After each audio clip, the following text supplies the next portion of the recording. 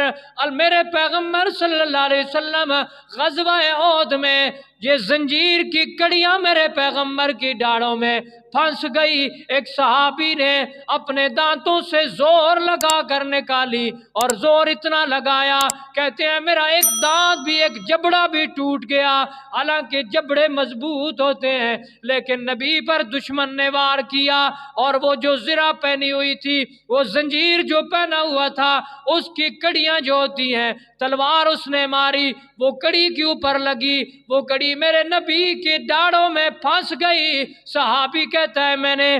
اپنی جبڑوں سے، ان ڈاڑوں سے زور لگا کر نبی کے ڈاڑوں سے وہ کڑیاں نکالی۔ میرا دوست اتنی مصیبتیں، اتنی تکلیفیں جھیلی۔ وادی طائف میں جو پتھر مارے گئے میرے پیغمبر کو، سر سے خون شروع ہوا، پاؤں تک خون چلا گیا۔ میرے پیغمبر کو پتھر مار کر مکے کی گلیوں میں دوڑایا گیا، پیچھے نوجوانوں کو چھوڑ دیا گیا، انہوں نے سیٹیاں لگانا شروع کر دی۔ میرے پیغمبر پر اوجریاں بھی پھینکی گئی، میرے نبی کو دین کی دعوت کے لیے میرے نبی کی بیٹیوں کو طلاقیں بھی دی گئی، گھر بھی چھوڑنا پڑا، مصیبتیں، بھوکے بھی برداشت کرنی پڑی۔ آخر اس کی تو قدر ہونی چاہیے تھی۔ میرا دوست یہ ساری چیزیں بتانے کا مقصد یہ ہے کہ کتنی بڑی قربانی ہے۔ آپ اور میں تو بسترے سے اٹھ کر نماز نہیں پڑھ سکتے میرا دوست، سردیوں تو ہم کہتے ہیں وضو نہیں ہو سکتا، ہمارے بچے ذبح یہ تو خواب میں بھی ہم نے نہیں دیکھا، ہم اپنا گھر بار چھوڑ دیں، وطن چھوڑ دیں، یہ تو کبھی تصور میں بھی نہیں لایا گیا۔ میں اپنی بیوی چھوڑ دوں دین کی خاطر، یہ تو کبھی سوچا بھی نہیں، لیکن میرے نبی نے اپنی بیٹیوں کی طلاقیں بھی برداشت کی ہے، اپنے صحابہ پہ زخم بھی برداشت کی ہے، اپنے پیٹ کے ساتھ دو دو پتھر بھی باندھے ہیں میرے نبی نے بھوک کی وجہ سے۔ غزوہ خندق کے موقع پر جب وہ خندق کھودی جا رہی تھی، صحابہ کرام وہ گڑھا کھود رہے تھے، تو آخر جب تنگ آئے بھوک کی وجہ سے، آ کے کہتے ہیں اللہ کے پاک پیغمبر صلی اللہ علیہ وسلم کو، یا رسول اللہ یہ دیکھیں، اپنے پیٹ سے کپڑا اٹھا کر کہتے ہیں ہم نے بھوک کو مٹانے کے لیے پتھر باندھے ہوئے ہیں پیٹ کے ساتھ۔ اللہ کے پیغمبر صلی اللہ علیہ وسلم نے اپنا قمیض جو اوپر کیا، کہنے لگے او میرے یارو تم نے ایک ایک پتھر باندھا ہوا ہے، میں محمد الرسول اللہ نے بھوک کو مٹانے کے لیے دو دو پتھر باندھے ہوئے ہیں۔ یعنی اتنی تکلیفیں صرف اللہ کے دین کی خاطر، اتنی مصیبتیں صرف اللہ کی عبادت کے لیے، اتنی مصیبتیں اللہ کا کلمہ دنیا پہ بلند ہو جائے، دنیا کو یہ پتہ چل جائے او کائنات والو اللہ ہی معبود برحق ہے، مشکل کشا صرف اللہ ہے، حاجت روا صرف اللہ ہے۔ صرف یہ مسئلہ بتانے کے لیے میرے نبی نے اتنی تکلیفیں جھیلی، اتنی مصیبتیں برداشت کی۔ لیکن قرآن کہتا ہے میرا پیغمبر اگر آپ بھی شرک کرتے، اصل جو بات بتانی مقصود تھی، اگر آپ بھی شرک کرتے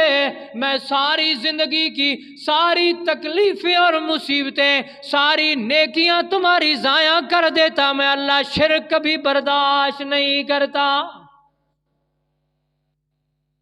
تسی کہتے بیٹھے ہو، تسی دانے ہو استاد ہیں جی زور دینے۔ ہمارے یہاں ایک بندہ جمعہ پڑھتا رہا سال پورا اور بعد میں چھوڑ گیا، کہتے ہیں خواہ مخواہ زور دیتے ہیں شرک کون کرتا ہے یہاں شرک کون کرتا ہے؟ میاں شرک کیا ہے کیا؟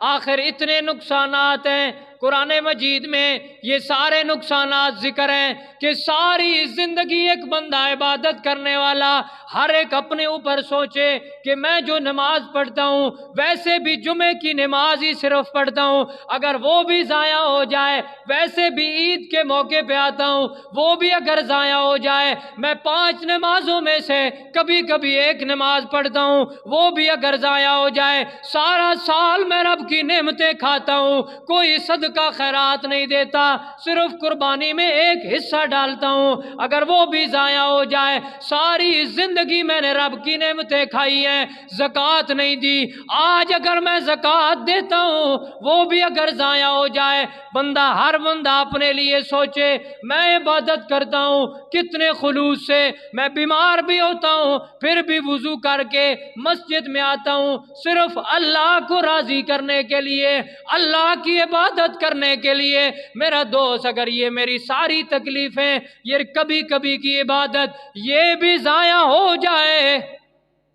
یہ بھی میں کل اگر اللہ کی عدالت میں جاؤں تو یہ میں بالکل خالی چلا جاؤں، میرے نامہ اعمال میں کوئی نیکی نہ ہو، اس سے بڑھ کر اور کوئی بدنصیبی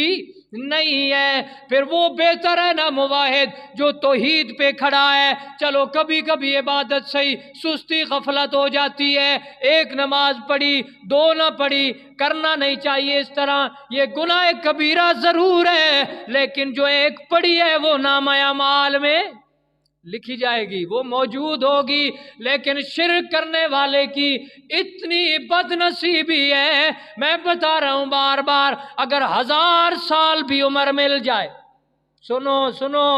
1000 سال بھی اگر عمر مل گئی، شرک کرنے والے کو ساری زندگی شرک بھی کیا، اللہ کی عبادت بھی کی، 5 وقت فرض نماز بھی پڑھی، نوافل بھی پڑھے، سنتیں بھی ادا کی، تہجد بھی پڑھا، اوابین بھی پڑھی، چاش کی نماز بھی پڑھی، اشراق کی نماز بھی پڑھی، تحیت الوضو بھی پڑھی، تحیت المسجد بھی پڑھی، سفر سے واپس آ کر نوافل بھی ادا کیے، شکرانے کے نوافل ادا کیے، نظر نیاز منت منوتی کے نوافل ادا کیے، زکوٰۃ بھی دی، صدقہ فطر بھی دیا، صدقہ خیرات بھی، نوافل صدقے بھی دیتے رہے، قربانی بھی کرتا رہا، اللہ کے راستے میں جانور بھی ذبح کرتا رہا، اور ساتھ ساتھ یہ بھی پکار کرتا ہے یا علی حجویری تو بھی ساتھ دے، یا درس بری سرکار تو بھی یہ کام کر، یا بابا جھنگ والا تو بھی یہ کام کر، یا بابا شیخ جی تو بھی یہ کام کر۔ 1000 سال بھی اگر زندگی مل جائے لیکن شرک اندر موجود ہے، رب کعبہ کی قسم اٹھا کے کہتا ہوں اللہ 1 سیکنڈ کی بھی نیکی قبول نہیں کرتا، پھر کیا فائدہ ہے اس نیکی کا؟ قرآن مجید میں فرمایا فَلَا نُقِيمُ لَهُمْ يَوْمَ الْقِيَامَةِ وَزْنًا، بات ہی ختم ہے، قبول کرنی دور کی بات، قیامت کے دن ہم ایسے بندے کے اعمال کا وزن ہی نہیں کریں گے، بس بات ختم۔ ساری زندگی میں مثال دیتا ہوں، ایک بندہ ساری دنیا سے جھگڑے بھی ڈالے، سٹیج پر سارے مسائل بیان کرتا رہے، سب کچھ ہوتا رہے، تکلیفیں بھی برداشت کرے، لیکن شرک اندر موجود ہو، تاجدار ختم نبوت نہ نعرہ لاؤنے نے کیا فائدہ؟ وہ سمجھ آنے پہ کوئی نہیں، بندہ ملک نال ٹکر گنے، ملک نال تے اندر شرک موجود ہوئے، اتنی قربانی دے بندہ کہ ساری دنیا نال ٹکر گنے تے اندر ہوئے شرک تے قبول ہی نہیں، سمجھ آئی کہ کوئی نہیں، قبول ہی نہیں، جتنی بھی عبادت کرے، جتنی مرضی، بات ختم ہو گئی۔ اللہ نے اپنے نبی کو فرما دیا، میرا پیغمبر اگر آپ بھی شرک کریں گے آپ کی ساری عبادت ضائع کر دی جائے گی، میں اللہ شرک کبھی بھی برداشت نہیں کرتا۔ عام مثال ہے، سادہ سی مثال میں اکثر دیا کرتا ہوں کہ ایک بندے کی شادی ہو گئی، اس کی بیوی ہے، عارضی ملکیت ہے، عارضی ملکیت ہے، مر جائے تو ختم ہے نکاح، لیکن اس کے باوجود بھی اگر اپنی بیوی کے ساتھ عارضی ملکیت میں کسی غیر مرد کو دیکھے تو غیرت مند انسان یہ برداشت نہیں کر سکتا۔ اپنی بیوی کو جو عارضی ملکیت ہے، آج اگر میں مر گیا، مثال میں اپنی مثال دیتا ہوں، آپ کی نہیں دیتا، آپ ناراض ہوتے ہیں، میں نے شادی کی ہے، میں اگر آج مر گیا تو میرا نکاح ختم ہوگا، آخر یہ بیوی کسی اور کے نکاح میں جا سکتی ہے، عارضی ملکیت ہے، بعد میں چلی جائے گی، یہ بھی مجھے پتا ہے کہ میری عارضی ملکیت ہے، لیکن اس کے باوجود میں اگر آج کسی مرد کے اپنی بیوی کے ساتھ ناجائز تعلقات مجھے پتا چلے تو میری غیرت برداشت نہیں کرتی، کیونکہ میں کہتا ہوں یہ میری ملکیت ہے۔ تو میاں یہ ساری بادشاہی یہ اللہ کی ملکیت ہے، رزق اللہ کی ملکیت ہے، اولاد اللہ کی ملکیت میں ہے، اور موت زندگی یہ اللہ کی ملکیت میں ہے۔ تو ایک ٹکے کی ملکیت میں غیر کی شرکت برداشت نہیں کرتا،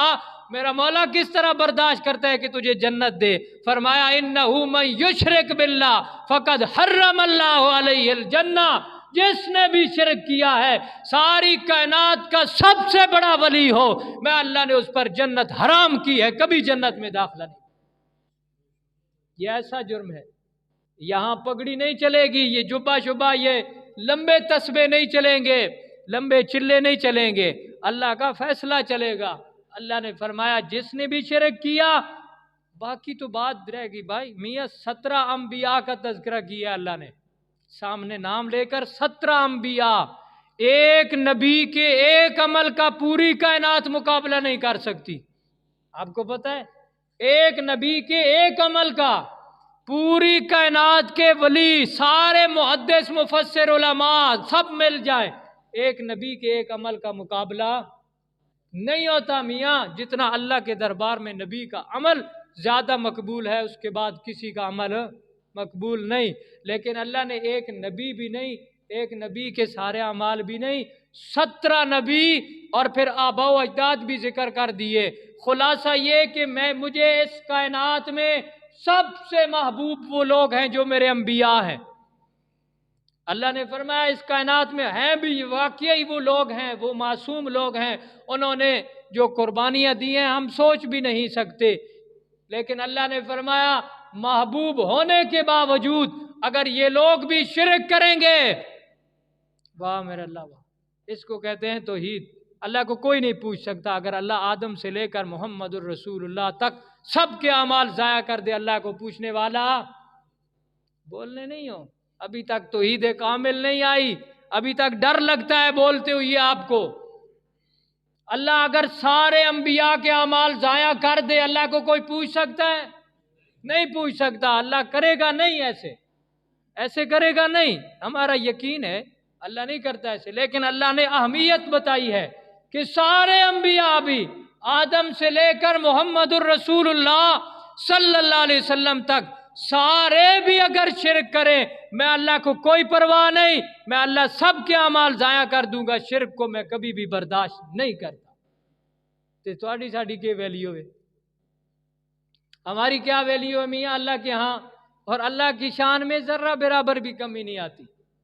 یہ ہمارا اپنا نقصان ہے کہ کوئی عمل ہمارا قبول نہیں کیا جاتا۔ اللہ عمل کی توفیق عطا فرمائے۔ آخر دعوانا